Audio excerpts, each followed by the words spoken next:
Road ప్రమాదాలు వాటిల్లో కాళ్ళు నుజ్జు నుజ్జు అయిపోతాయి చాలా మందికి. సో వీటిని ఎట్లా డీల్ చేస్తారు సార్? ఇవి మళ్ళీ ఓకే. ప్రూఫ్ ఆఫ్ లైఫ్ ఇచ్చిన సందర్భాలు ఏమైనా ఉన్నాయా? ఉన్నాయండి. రీసెంట్‌గానే ఒక 10 days బ్యాక్ యంగ్ అబ్బాయి 27 ఇయర్స్ రోడ్ పైన పోతున్నాడు. ఓకే. ఏదో పెళ్లి అటెండ్ అయ్యో లేకపోతే గృహప్రవేశం అటెండ్ అయ్యిండు ఓకే. వాళ్ళ సిస్టర్ది. ఓకే. యాక్సిడెంట్ అయింది. కాలంతా నుజ్జు నుజ్జు అయింది. చిన్న హాస్పిటల్ తీసుకుపోతే కాలు తీసేయాల్సి వస్తుంది అన్నారు. ఎస్. వాళ్ళు లక్కీగా కరెక్ట్ టైంకి యశోదాకి తీసుకుని వచ్చారు. ఓకే. ఆ టైంలో నాతో ఫాలోఅప్లో ఉండేవాళ్ళు. తీసుకొని రాగానే నైట్ కేసు తీసుకున్నాము. మా యశోద హాస్పిటల్ అడ్వాంటేజ్ ఏంటంటే మల్టీ మోడల్ అప్రోచ్. అంటే Okay. ప్రతి డాక్టర్ ఇప్పుడు వాస్కులర్ ఇంజరీ ఉంది కాబట్టి వాస్కులర్ సర్జన్ ఇన్వాల్వ్ చేసాము. నుజ్జు అయింది కాబట్టి ప్లాస్టిక్ సర్జన్ ఇన్వాల్వ్ చేసాము. బోన్ ఇరిగింది కాబట్టి నేను ఇన్వాల్వ్ అయ్యాను. సో ముగ్గురం కలిసి వర్కౌట్ చేసి ఆల్మోస్ట్ 12 hours కష్టపడినాం. Wow. సో ఏదైతే వాస్కులర్ ఇంజురీ అయిందో ఆ వాస్కులర్ రిపేర్ చేయడానికి ఆల్మోస్ట్ 6 hours పట్టింది. ఓకే. నుజ్జైన మాంసంని రిపేర్ చేయడానికి ప్లాస్టిక్ సర్జన్ ఇన్వాల్వ్ అయ్యాను. మాది బోన్ ఉంది కాబట్టి మేము ఇంకొక 10 days లో దాన్ని ప్లేట్లు వేయాల్సి వస్తుంది. Okay. బయట నుంచి రాడ్ చేసి అతకబెట్టాము ఓకే. టెంపరీగా. ఓకే. ఎందుకంటే ఫస్ట్ అండ్ ఫార్మోస్ట్ మన ప్రయత్నం ఏంటంటే కాలు కాపాడడం. యంగ్ ఏజ్ 27, ఇంకా పెళ్లి కూడా కాలేదు. సో అక్కడ కాలు తీసేస్తున్నారు. వాళ్ళ ఫస్ట్ రియాక్షన్ మనం కాలు కాపాడిన తర్వాత సో అది మనం ఎప్పటికి మర్చిపోలేం. Super super. అట్లా సో దీన్ని కాంప్లెక్స్ ట్రామా అంటారా sir? Yes. So your specialist in that also. That also, yes. Great great. So చాలా మంది పెద్దవాళ్ళు, ముసలి వాళ్ళు, 60+ వాళ్ళు బాత్రూంలో జారిపడి తుంటి విరగొట్టుకుంటుంటారు కదా. అవును. ఇది ఎట్లా సార్? దీన్ని ఎట్లా డీల్ చేయడం? సో ఇది బహుశా మీరు చూసి ఉంటే వాళ్ళు కింద కూడా పడరు. జస్ట్ కాల్ స్లిప్ అయ్యి ట్విస్ట్ అయినా కూడా తొంటి జాయింట్ ఇరగొట్టుకుంటారు. Yes. వీళ్ళకి ఫ్రాక్చర్ నెక్ ఆఫ్ ఫీమర్స్ అంటాం దాన్ని. ఓకే. ఇది 60+ ఉన్న వాళ్ళకి చాలా కామన్ అండ్ Okay. ఉమెన్ లో చాలా కామన్. ఇంకా ఓకే. ఎందుకు అంటే ఆస్టోపోరోసిస్. ఇప్పుడు బోన్ క్వాలిటీ అనేది నేను ఈజీగా ఎక్స్ప్లెయిన్ చేయడానికి మా ఏజ్ గ్రూప్ అంటే మేము 35-40లో ఉంటే బోన్ అనేది సిమెంట్ బ్రిక్ మాదిరిగా, సిమెంట్ బ్రిక్. ఓకే. అది పడినా ఇరగదు. కొంచెం ఏజ్ పెరుగుతున్న కొద్దికి ఏమవుతుంది అంటే ఆస్టోపీనియా అంటాం. ఓకే. ఆస్టోపీనియా అంటే రెడ్ బ్రిక్ మాదిరిగా. Okay. రెడ్ బ్రిక్ అంటే చూడడానికి గట్టిగా ఉంటుంది, పడితే మాత్రం ఇరిగిపోతుంది. ఇరిగిపోతుంది. అవును. అదే ఆస్టోపీనియా. అచ్చా. బట్ నెక్స్ట్ వచ్చేది ఆస్టోపోరోసిస్. ఓ. స్పాంజ్ మాదిరిగా, అది పడనక్కర్లేదు, చేతితో నొక్కితేనే ఇరిగిపోతుంది. ఓ. సో ఇలాంటి వాళ్ళకి ఏమవుతుంది, బాత్రూమ్కి వెళ్తున్నప్పుడు యూజువల్గా ఓల్డ్ పీపుల్ మరి నైట్ టైంలో మల్టిపుల్ అవును, టైమ్స్ అవును. యూరినల్స్ వెళ్ళాల్సి యూజ్ వస్తుంది. చేసుకోవడానికి పోతుంటారు. అవును.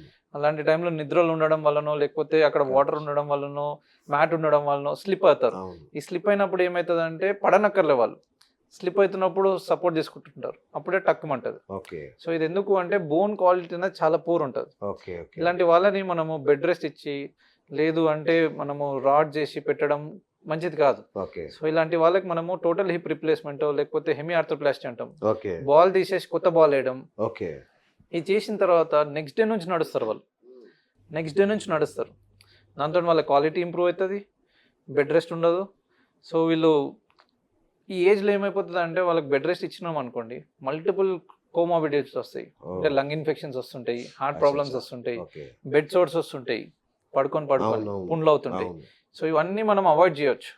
Right right. సో చాలా మంది పేషెంట్స్ ఆలోచించుకొని వస్తా అంటారు, దానివల్ల చాలా ఇబ్బందులు ఉంటాయి. అవును, అవును. సో మనం ఆపరేషన్ చేసేసినాం అనుకోండి, వాళ్ళు నెక్స్ట్ డే నుండి నడిచడం స్టార్ట్ చేస్తుంటారు. Wonderful. ఇప్పుడు కేసీఆర్ గారిని కూడా యశోదని డీల్ చేసింది కదా సార్. అవునవును. అది ఎట్లా ఏంటి సార్ ఆయనకు వచ్చిన ప్రాబ్లం? ఆయనకు కూడా అట్లనే జారి పడడం వల్ల ఫ్రాక్చర్ అయింది. ఓకే. మా హాస్పిటల్లోనే డాక్టర్ ప్రవీణ్ రావు సార్ అని ఉంటాడు. Yes. చాలా సీనియర్ మోస్ట్, చాలా మంచి డాక్టర్. ఓకే. అతనే ఆపరేట్ చేశాడు. Okay. So it went well and చూస్తున్నారు కదా ఇప్పుడు నడుస్తున్నాడు. Yes, అవును. So that is how improvement అదే అంటే అనేది.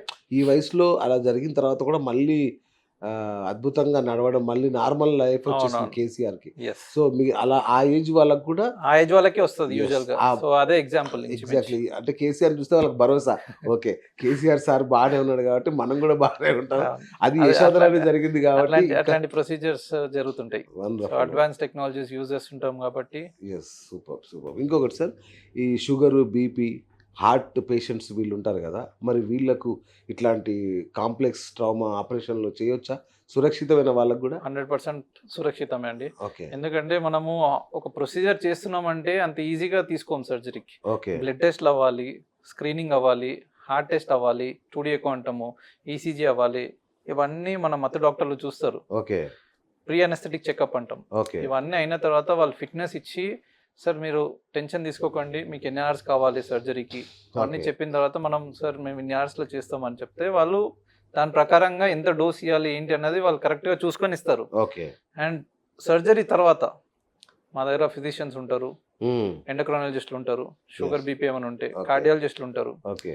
సో రొటీన్ చెకప్స్ అన్నది సర్జరీ తర్వాత Okay. ఏం ప్రాబ్లం ఉన్నా కూడా కరెక్ట్ చేయడానికి రెడీగా ఉంటారు. సూపర్. దాని అడ్వాంటేజే మనము ఈ corporate system Yashoda Yes, hospital, correct. Secunderabad లాంటి పెద్ద హాస్పిటల్స్ లో వర్క్ చేయడము. ఓకే.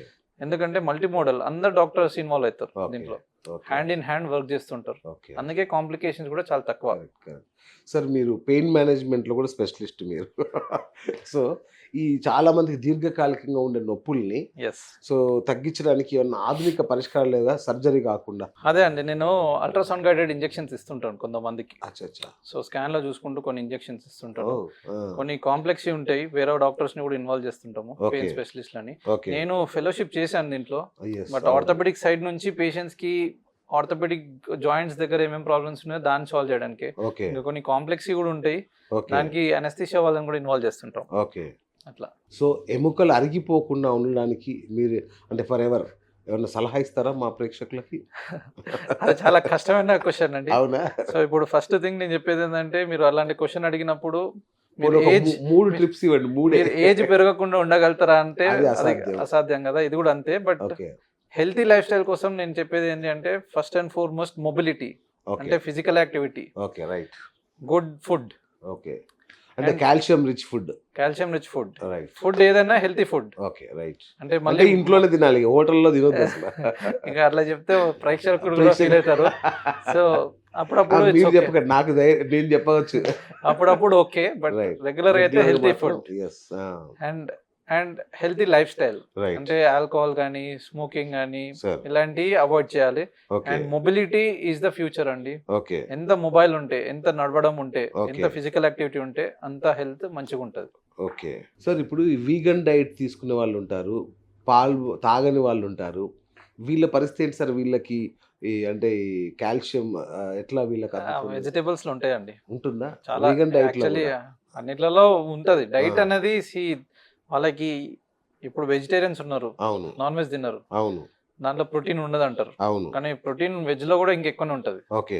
ఓ, సో ప్రాపర్ డైటీషియన్ సపోర్ట్ తోటి మీరు వెజిటేరియన్సా, వేగన్సా, నాన్ వెజిటేరియన్సా, వాళ్ళ సలహాలు తీసుకొని యూ ఫాలో దట్ వన్, అచ్చా. Will be very good. Right sir.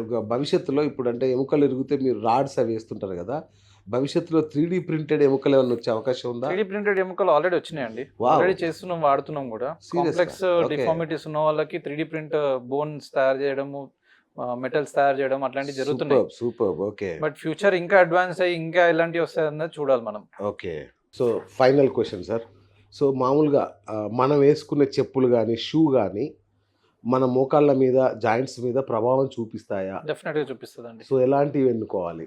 So ఇప్పుడు నేను కూడా ఎక్కువసేపు సర్జరీలో నించుంటా కాబట్టి Yes. నేను జెల్ ఫోమ్ షూస్ లాంటివి వాడుతుంటాను. ఓకే. ఫిజికల్ యాక్టివిటీ అప్పుడు కూడా కొంచెం highly gel foam shoes. Gel foam లాంటి ఏదైనా కూడా అచ్చా అచ్చా. కొత్తగా ఓకే. వచ్చినాయి ఇప్పుడు. ఓ, నేను ఇప్పుడు మంచి కంపెనీస్లో అన్నిట్లో ఉన్నాయండి. ఓకే. ఇంటి లోపల కూడా చెప్పులు వాడమని చాలా మంది చెప్తాను. కొంతమంది ఇంట్లో మేము వాడలేమని అంటారు. ఓకే. ఇలాంటి వాళ్ళకి ఇందాక మనం డిస్కస్ చేసినట్టు ప్లాంటర్ ఫెసిలిటీస్ అనేది వాళ్ళకి కామనే. ఓకే. సో చెప్పులు వేసుకోండి, ఎంసీఆర్ చెప్పులు అని దొరుకుతాయి లోపల అచ్చా. వాడడానికి ఇంట్లో, అచ్చా. ఓకే. డాక్టర్స్ చెప్పులు. బయటికి మాత్రం ఎక్కువసేపు నించున్న వాళ్ళకి, ఎక్కువ ఫిజికల్ యాక్టివిటీ ఉన్న వాళ్ళకి మాత్రము ప్రాపర్ షూస్ వాడితే బెటర్.